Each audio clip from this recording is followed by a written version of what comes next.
Behind the Mirror of Music with Danny Cohen. Hello, and welcome to Behind the Mirror of Music. My name is Danny Cohen. This week's guest is Dan'yelle Williamson.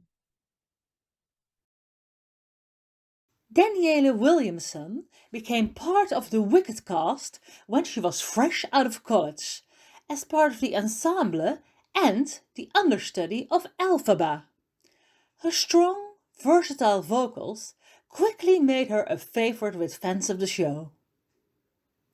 Next to her time on Wicked, Dan'yelle is a much-loved concert and cabaret singer and starred in many Broadway and off-Broadway productions, including Sister Act, Hunchback of Notre Dame, Dreamgirls, Memphis, Summer, the Donna Summer Musical, Mamma Mia, The Lion King, and much more.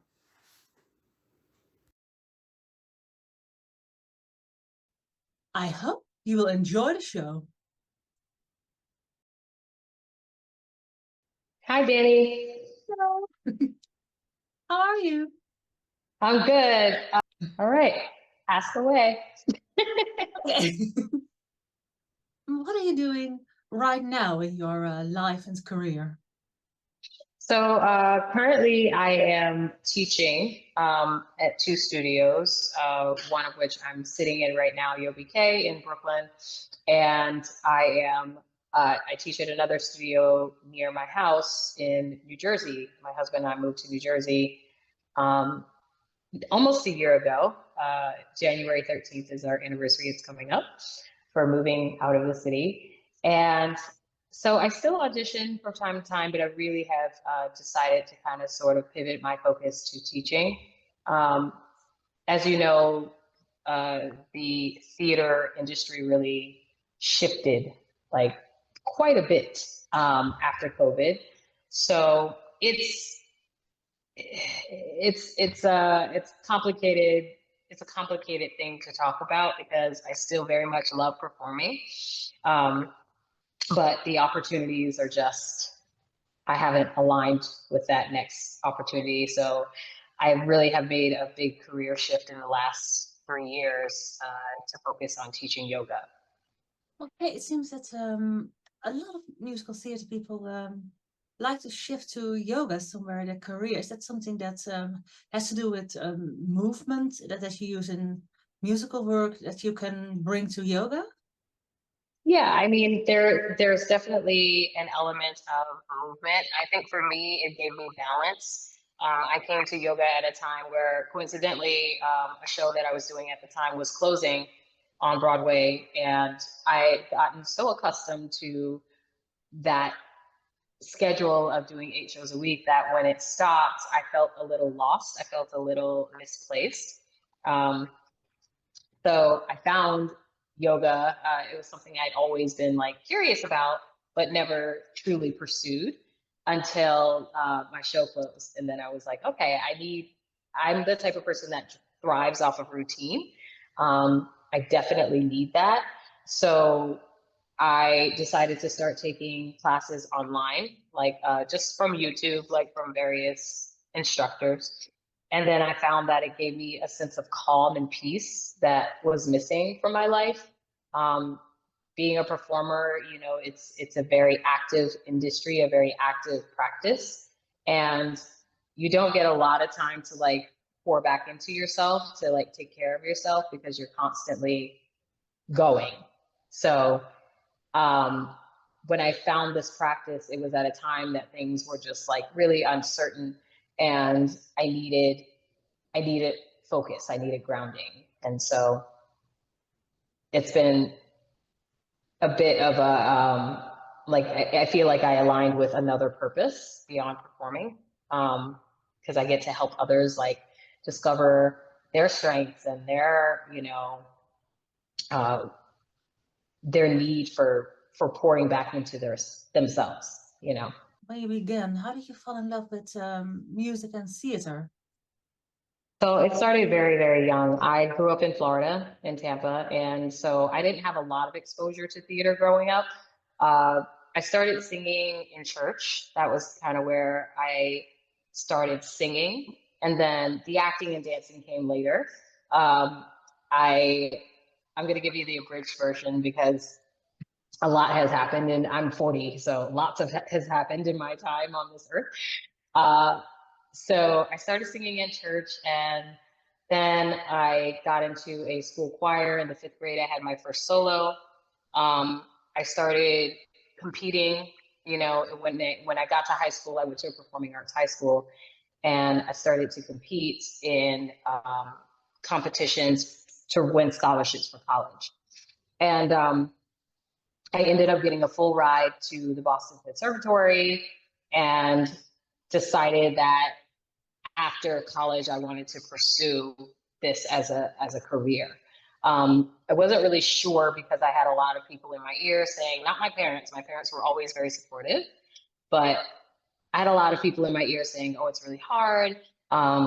You know, you're probably not going to actually be able to do this for a living. And like, just so many naysayers. And like, I operate really well under pressure. So for me, it was a challenge. I was like, oh no, I'm going to show you. And I did. My first show was Wicked when I graduated from college. I started auditioning right away. I got an agent from Showcase.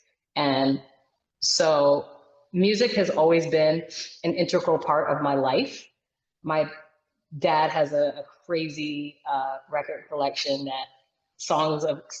that I didn't even like, artists I didn't even know or identify with, like Prince, that I now understand as an adult. But I always loved singing. And then, you know, the acting, like I said, and dancing came kind of in high school when I started doing musicals. But I wasn't really performing in that way until I got to high school. And then college, I got a little more performance experience. And by the time I graduated, I was good enough to get in Wicked. So that was that. We had a lot of questions from Wicked fans for you. Okay. What was it like being in Wicked itself? It was a complicated journey for me because it was my first show. I learned a lot about how the business works, how it operates.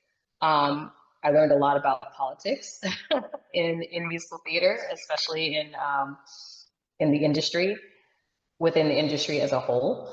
My experience was one of growth. Like I felt like I came into that project very, very young, very green, not really knowing like what expectations were, like in terms of like what expectations were as a company. I had my own expectations because I've always been the type of person that has very high standards. It's how I've been able to succeed in anything that I do because I set very high standards. So while Wicked was a very popular show at the time, still is, and I learned a lot. There were some complicated moments that I had with it. I definitely had to get primed for 8 shows a week because I'd never experienced that before. Also, like, I had to learn how to take care of myself, how to like maintain my instrument, how to maintain my body. And some of the choices that I made at that time weren't always healthy. Like I thought, you know, that being skinny meant being healthy, and it really wasn't. So I had moments with that. I never had like an eating disorder or anything, but I mean, close to it. Like I would like eat one meal a day and then like do the show and then like not eat again until. So I had a very strict practice for myself that wasn't always healthy. But I got to go on as Elphaba. That was a highlight. I got to do that 9 times. The first time I stepped into that role, it was like, oh, wow, like all the work that I've done up to this point is like prepared me for this moment. You know, I felt like it was a really pivotal moment for me to step into a role at 23 years old. Like I was very young at the time. So Wicked is always going to be like my first show that I learned a lot from and grew a lot from. as I moved into my career further. Did you get help from within the cast, from people, because it was your first time in such a big show? Yes, yes. I hadn't done anything that large on a professional. That was my very first professional show. And with it being such a popular show, there's such a demand and such a like expectation um, from the creative team to the, you know, the people, the musicians in the pit. Like we're all making this story happen. And so it was, you know, it had its challenges. Like we would have these rehearsals, like cleanup rehearsals. If they changed anything on Broadway, because I did the Chicago company, if they changed anything with the Broadway company, that meant we had to change too. And so it always felt a little bit like we were kind of like the cousin to the Broadway company. Uh, but you know, it was again a good learning experience and having to juggle like rehearsals and then performing at night, and like it actually prepared me for my Broadway debut, because that it was the same, it was a similar process but a little more involved. Did you connect to the when you played Elphaba? Could you connect to the role? Did you feel her journey, and what did you think of it yourself, the story? I think at the time I didn't really fully understand Elphaba's journey. I do now, like in my older years, because I've lived life. You know, I kind of wish I had experienced Wicked when I was a little older, because I think that I would have a little bit more of a grasp on I would have had more of a grasp on the character than I did at the time. But I did understand her plight in terms of being, you know, outcast, being like, you know, feeling misplaced, being special, having a gift, and that gift being misunderstood and then used for personal gain on someone else's end. So I did understand elements of the character. I really loved singing it. It was like my favorite thing, was singing and acting that role. And you know, her journey is so cyclical. Like now, as an like full grown adult who has experienced, you know, what it feels like to be rejected, what it feels like to be, um, you know, to feel like you're less than or like not enough, or just, you know, like you don't fit. Um, I understand that more now. Like being someone who's been in this industry for 20 plus years and has experienced lots of rejection and lots of moments of feeling like I don't belong. Really in the past 3 years, that feeling has come up a lot for me, that I'm not enough. And I know it's not true. I've done so much work on myself and deep dives on myself to know that I am worthy.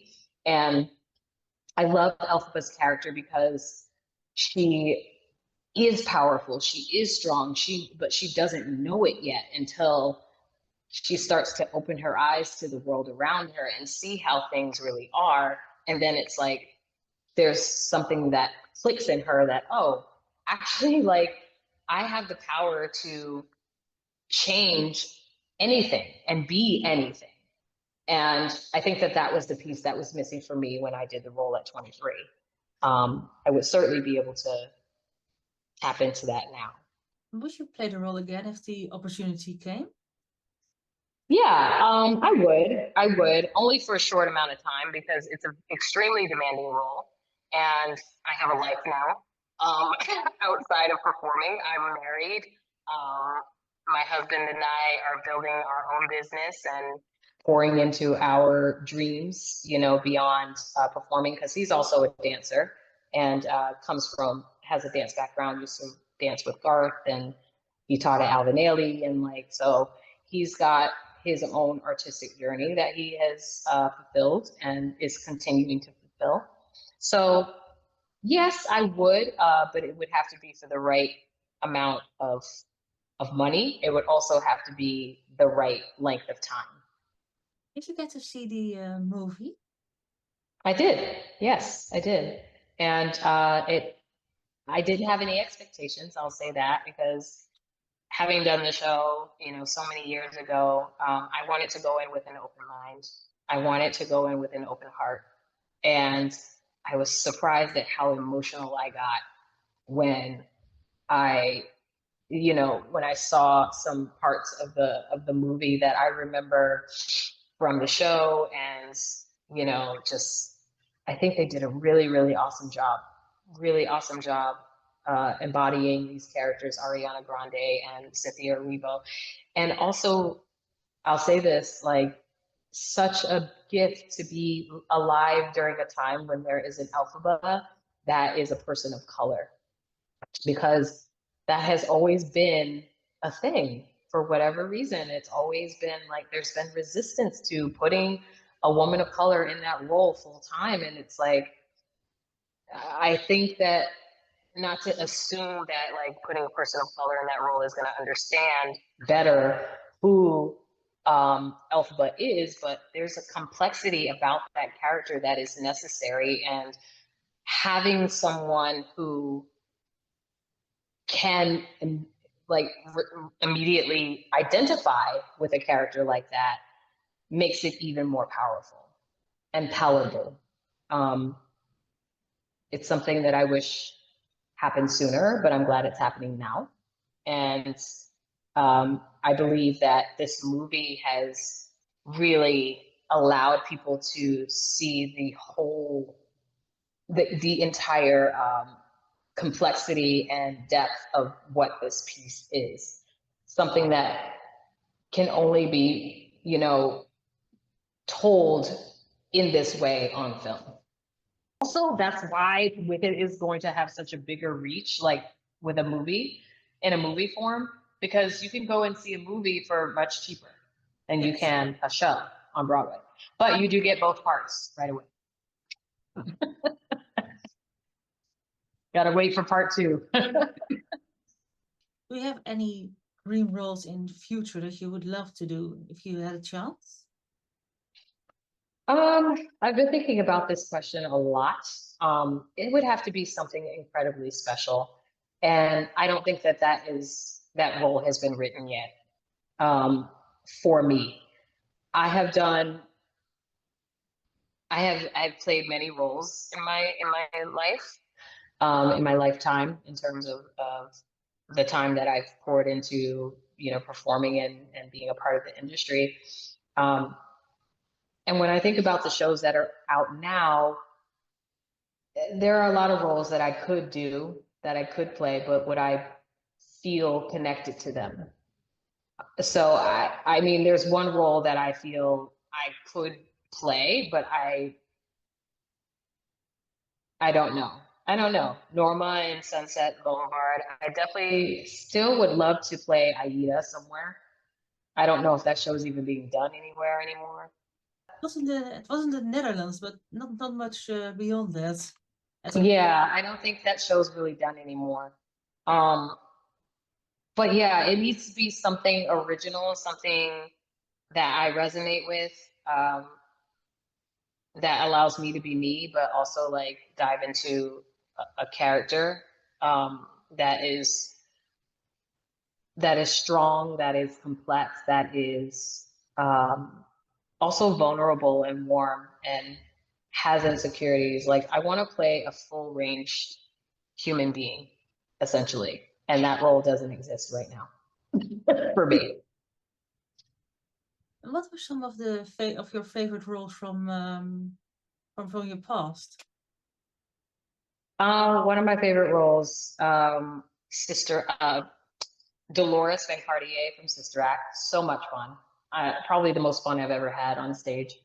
Also very challenging vocally. Like, I had to step up my vocal health during that production. I really loved playing Esmeralda in Hunchback of Notre Dame also. That was a role I didn't see myself in, but someone saw me in it. And as I started to work on the role and work on the character, I was like, oh, yeah, I completely identify with this character, 1000%. And I will say another role that I really enjoyed, this one is more recent, is Diva Donna and this Donna Summer Musical. Um, although it wasn't my favorite book, like there were definitely things with the book that I was like, okay. Mm. But I feel like that's kind of like there's always something with every show, right? Like if it's not one thing, it's another. For me, it was the book with that show. But I enjoyed telling that woman's story and embodying her and becoming her was a true gift and an honor. Um, I've only been able to play like another real character in my entire career, and that was Nina Simone in Soul Doctor off Broadway. So, yeah, Really amazing range of roles. lots of roles, lots of range. I played Rosie in Mamma Mia once. That was interesting. I was like, yeah, you never see that role. You never see a woman of color in that role. But yeah, I've done a lot, which is why I feel content with where I am right now. I rather wait for that special role to come through than to kind of settle for something that's not really me or not really going to challenge me as an artist. So, You have to feel a role in your heart at times. It's true. yeah. And sometimes it takes time. You Yes. know, I haven't done a show since 2022. That was Come From Away was the last show that I did on a professional scale. I have since been working on other things, but I haven't had any sort of like work in that regard, like on a professional level, in almost 3 years. So, You consider cabaret work like writing your own story with the songs you wish to sing for an audience? I'm actually working on a little something now. I'm hoping to do a cabaret this year. Probably later, like in the like late summer, into fall. Um, and I have those songs. I basically, my idea is to take all of the auditions I've been doing for the past 3 years and choose the songs from those shows that really spoke to me. Like, um, not With One Look, it's the other song that Norma Desmond does, As If We Never Said Goodbye. So that's a song that I would love to like work on and like dive into. I think it's a beautiful song. Yes. Um, and there's some others. I wrote a list of songs, but that's the one that sticks out to me at the moment. But yeah, the goal is to do a cabaret. I haven't done a cabaret in almost, oh my gosh, I think it's been like 8 years. So that's my big project that I'm gonna passion project that I'll be working on this year. What changes would you like to see in the musical theater industry? I'd like to actually see um, more. I mean, this is shifting already, but more diversity in roles that you wouldn't normally see. Like someone made a comment because Gypsy is now on Broadway, as you know, maybe or Yes. not. Gypsy's on Broadway, and all of the main playing characters are people of color. And so they've completely reimagined the show, which is fantastic. I mean, really awesome that they've done that. But I feel like that only happens like in pieces. I'd like more of that to happen. And that doesn't mean that like every show needs to be like a black cast, but just a little more space for imagination and for creativity, because that's what we're in the industry of, you know? creativity. I'd Absolutely. also like there to be more shows that are like actually, because I'm a little shocked at some of the shows that get green lighted for Broadway. And it shows because like they don't stay open, you know. We've had lots of shows close recently. Um, but yeah, I think more diversity, more opportunities, um, and those who are creating work for them to have a chance at, you know, being able to share their work in an authentic way without it being poked at and prodded at. Um, I know a few people who are in that realm of like creating work, just like their own from their own mind and creation. And it's so hard to get that work, that new work, seen. Like when you're competing against so many people, you know, to have your work be noticed or like even housed anywhere. So yeah, there's lots of changes I would like to see. And I think we're getting there in some small way. I think we're getting there. And like pay your actors, please. Stop asking for free work. Like people do this for a living and it's what they pour their life into. And to ask an artist if they're willing to give up their services for free is absolutely appalling. And it should not be happening. You wouldn't ask the doctor to do surgery for free. Like, you know, extreme example, but I'm just Seems like producers keep also paying people less and less, or just create smaller shows just to not pay as many people. It's really appalling. yeah. Yeah, both. I think both of those things are happening. Um, it's a very competitive market. It is. And, but that doesn't mean that there isn't space for everyone to succeed, for everyone to have, you know, a slice of this big pie. You know what I mean? So it's very elitist. Sometimes the industry can be a little elitist. Like, oh, well, this person's done this, so like, let's keep giving them the jobs. Like, well, what about this person over here who actually has really good work and actually has something to say?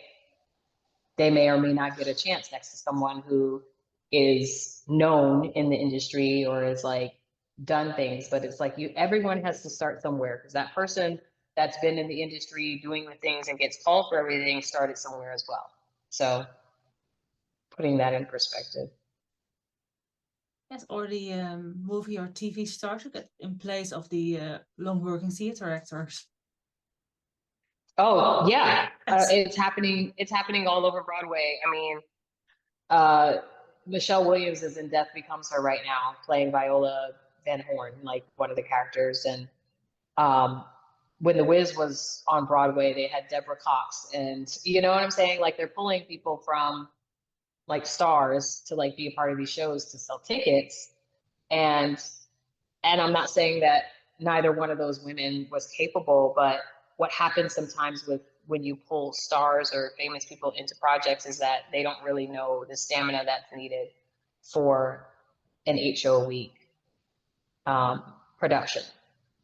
And, you know, it's nice for the understudies because they get to go on, but then it's like, you know, if someone's coming to see Michelle and she's out, then, you know, people have feelings around understudies. I was one for a long time. So I think understudies are wonderful. They're necessary. Standbys are also necessary.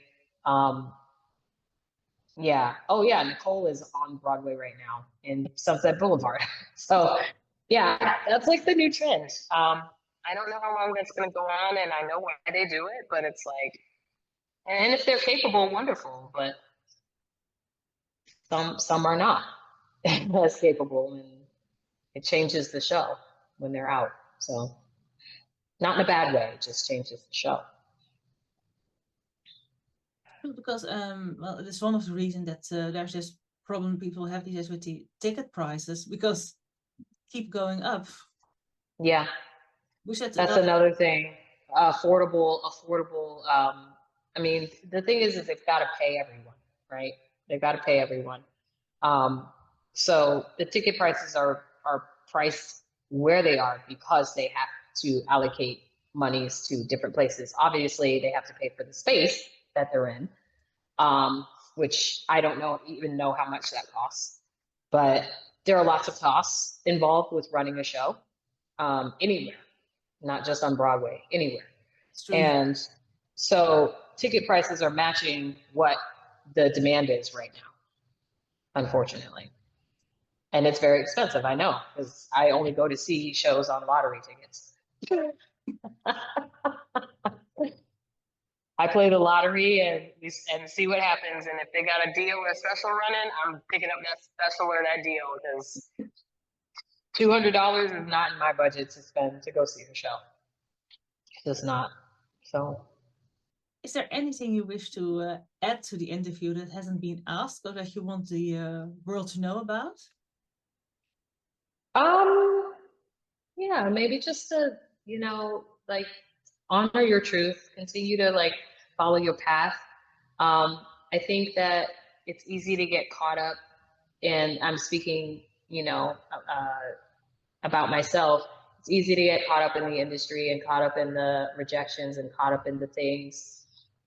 But all it takes is one yes. And if that yes isn't coming from someone outside of you, you need to be giving yourself that yes. You always need to say yes to yourself. And that's what I've learned how to do in these last like 3 years.